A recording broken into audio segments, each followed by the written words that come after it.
Good morning to all.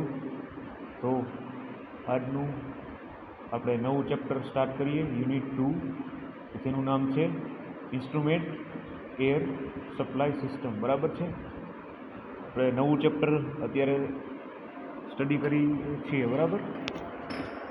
તો ચેપ્ટરનું નામ છે instrument air supply system. Total 14 માર્ક્સનું ચેપ્ટર છે. ઓકે, તો ટોપિક વાઇઝ સ્ટડી કરતા જઈએ. બરાબર. ફર્સ્ટ ટોપિક છે સાઇઝિંગ ક્રાઇટેરિયા અને pressure level four air supply system. બરાબર. તો એર સપ્લાય સિસ્ટમ માટે શું સાઇઝિંગ ક્રાઇટેરિયા હોવું જોઈએ અને પ્રેશર લેવલ શું હોવું જોઈએ એ સ્ટેપ બાય સ્ટેપ સ્ટડી કરીએ. ઓકે, ચાલો પેલું જોઈએ સાઇઝિંગ ક્રાઇટેરિયા. બરાબર છે. તો પેલો પોઈન્ટ એમાં જોઈએ તો ઇન્સ્ટ્રુમેન્ટ એર સપ્લાય સિસ્ટમની જે કેપેસિટી હોય એ જરૂરિયાત પ્રમાણે સ્ટાન્ડર્ડ મુજબ યાદી બનાવવામાં આવે છે. ઓકે, બરાબર.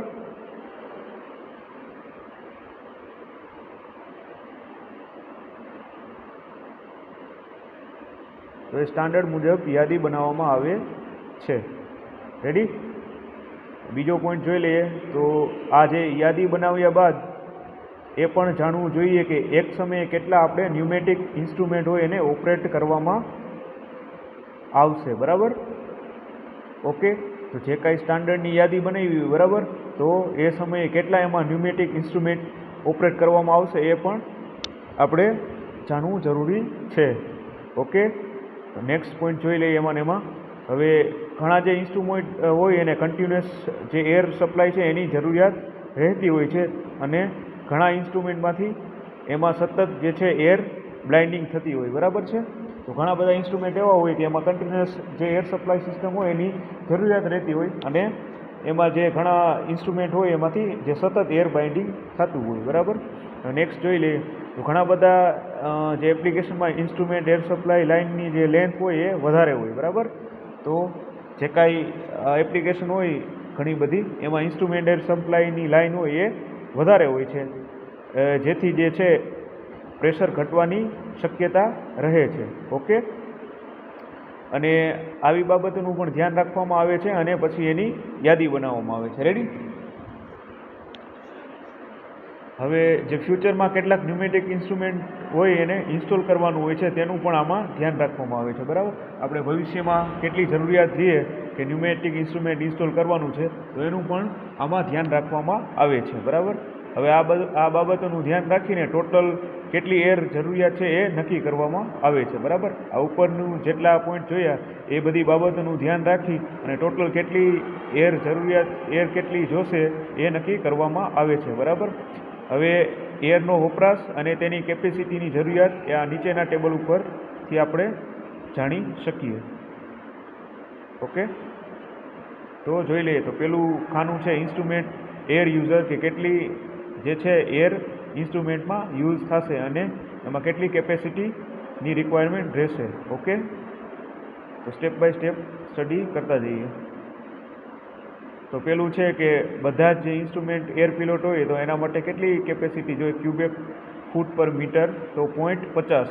ઓકે, પછી ડાયાફ્રામ વાલ્વ પોઝિશનર હોય તો એના માટે 0.75. પછી પિસ્ટન પોઝિશનર હોય એના માટે 3, અને પર્જ ઓર બ્લો બેક હોય તો એના માટે 10 ક્યુબિક ફૂટ પર મિનિટ.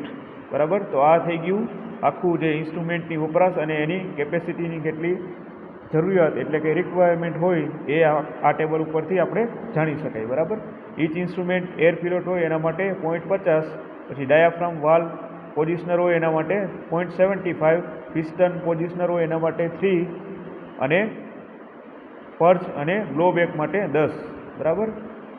તો આવી જ રીતે બધી બાબતોનું ધ્યાન રાખીને આપણે કેટલી પ્રેશરવાળી એર સપ્લાય સિસ્ટમની જરૂરિયાત છે તે નક્કી કરીને આપણે જે કમ્પ્રેસરની સાઇઝ નક્કી કરવામાં આવે છે. ઓકે, તો આ થઈ ગયું આપણું સાઇઝિંગ ક્રાઇટેરિયા. બરાબર. કમ્પ્રેસરમાં કેટલી સાઇઝ જોશે એના માટેના આ બધા પોઈન્ટ્સ છે. ઓકે, આઈ થિંક કમ્પ્રેસર બધાને ખ્યાલ જ હશે કે what do you mean by compressor. તો એ આ એક પ્રકારની મિકેનિકલ ડિવાઇસ છે જે આપણે પ્રેશર ગેસ હોય એને ઇન્ક્રીઝ કરે, બરાબર. આઈ થિંક કમ્પ્રેસર એટલે બધાને ખબર હશે, થોડું આમ દબાવવું. ઓકે, તો આ થઈ ગયું sizing criteria. Okay,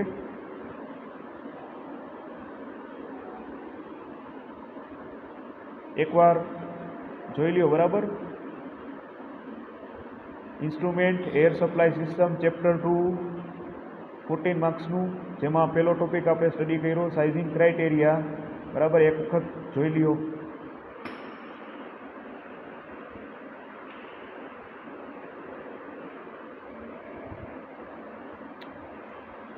okay, first point આપણે સ્ટડી કર્યો એમાં કે ઇન્સ્ટ્રુમેન્ટ એર સિસ્ટમની જે કેપેસિટી છે એની જરૂરિયાત પ્રમાણે સ્ટાન્ડર્ડ મુજબ યાદી બનાવવામાં આવે છે. પછી આ યાદી બનાવવા બાદ એ પણ જાણવું જરૂરી છે કે કેટલા એમાં ન્યુમેટિક ઇન્સ્ટ્રુમેન્ટ ઓપરેટ કરવામાં આવશે, બરાબર. પછી ઘણા બધા ઇન્સ્ટ્રુમેન્ટ હોય એની જે કન્ટિન્યુઅસ એર સપ્લાયની જરૂરિયાત રહેતી હોય છે, અને ઘણા બધા ઇન્સ્ટ્રુમેન્ટમાંથી સતત એર બાઇન્ડિંગ થતું હોય, બરાબર. અને ઘણી બધી એપ્લિકેશનમાં જે છે એર સપ્લાય સિસ્ટમની લાઇનની લેન્થ છે એ વધારે રાખવામાં આવે છે. આથી જે પ્રેશર છે એ ઘટવાની શક્યતા રહે છે. અને આવી બધું બાબતોનું ધ્યાન રાખી અને પછી યાદી બનાવવામાં આવે છે. અને ભવિષ્યમાં કેટલા ન્યુમેટિક ઇન્સ્ટ્રુમેન્ટનું ઇન્સ્ટોલ કરવામાં આવશે તેનું પણ ધ્યાન રાખવામાં આવે છે. અને આ બાબતોનું ધ્યાન રાખીને ટોટલ એરની જરૂરિયાત નક્કી કરવામાં આવે છે. પછી નીચેનું ટેબલ જોયું હતું કે કેટલી એમાં કેપેસિટીની જરૂરિયાત રહે. તો એમાં પહેલું જોયું હતું તો ઇન્સ્ટ્રુમેન્ટ એર પિલોટ હોય તો 0.50, ડાયાફ્રામ વાલ પોઝિશનર હોય તો 0.75, પછી પિસ્ટન પોઝિશનર હોય તો એના માટે 3 ક્યુબિક પર મીટર, અને પર્જ અને થ્રોબેક હોય તો 10. રેડી. તો આ બાબતનું ધ્યાન રાખીને કેટલી પ્રેશરવાળી એર સપ્લાય સિસ્ટમની જરૂરિયાત છે તે નક્કી કરીને કમ્પ્રેસરની સાઇઝ નક્કી કરવામાં આવે છે. Okay, sizing criteria clear.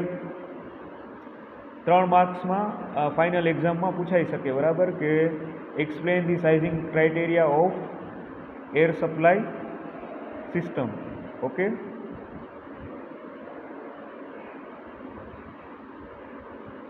ચાલો નેક્સ્ટ પોઈન્ટ જોઈએ, પ્રેશર લેવલ. ઓકે, તો ઇન્સ્ટ્રુમેન્ટ એર સપ્લાય સિસ્ટમમાં પ્રેશર લેવલ છે એ મિનિમમ કેટલું હોવું જોઈએ? 40 PSI જેટલું રાખવામાં આવે છે, બરાબર છે.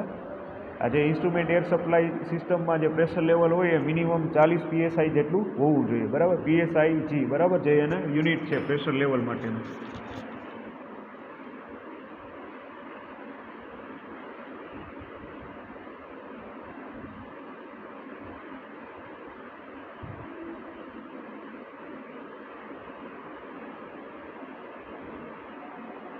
બરાબર છે.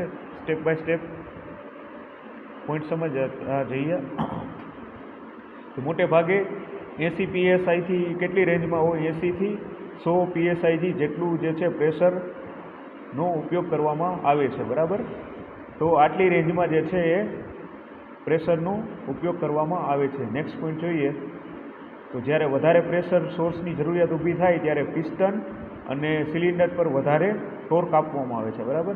જ્યારે વધારે કંઈ પ્રેશર સોર્સની જરૂરિયાત ઊભી થાય તો જે કંઈ આપણે પેલું રાખેલું હોય ઇન્સ્ટ્રુમેન્ટ, તો એમાં જે પિસ્ટન અને સિલિન્ડર હોય એના પર વધારે ટોર્ક એટલે કે ફોર્સ વધારે આપવામાં આવે છે, બરાબર, જેથી કરીને ફરી શકે. ટોર્ક એટલે ફરવું, બરાબર. આપણે થર્ડ સેમમાં ભણી જ ગયા હતા, બરાબર. હવે નેક્સ્ટ પોઈન્ટ જોઈએ તો જે ડિસિઝન છે મેઇન ડિસ્ટ્રીબ્યુટર ઉપર હેડર અને ઉપયોગમાં લેવાતી એર પ્રેશર લેવલ ઉપર રહે છે. રેડી. હવે નેક્સ્ટ પોઈન્ટ જોઈએ તો 10 થી 15 PSI એરનો ડ્રોપ થાય છે, જે ક્લિનિંગ અને ડ્રાઇંગ સિસ્ટમમાં થાય છે, બરાબર. 10 થી 15 PSI છે એરનો ડ્રોપ થાય છે, જે ક્લિનિંગ અને ડ્રાઇંગ સિસ્ટમમાં એનો ઉપયોગ કરવામાં આવે છે. આ બધી બાબતોને ધ્યાનમાં રાખીને પ્રેશર લેવલ નક્કી કરવામાં આવે છે. ઓકે, તો આ થઈ ગયું આપણું ટોપિક પ્રેશર લેવલ, બરાબર. એક વખત જોઈ લ્યો કેટલું સાઇઝ હોવી જોઈએ, કેટલી રેન્જ હોવી જોઈએ. તો 80 થી 100 PSI જેટલું પ્રેશરનો ઉપયોગ કરવામાં આવે છે. પછી પ્રેશર સોર્સની જરૂરિયાત મુજબ પિસ્ટન અને સિલિન્ડર ઉપર જે ટોર્ક છે એ વધારવામાં આવે છે.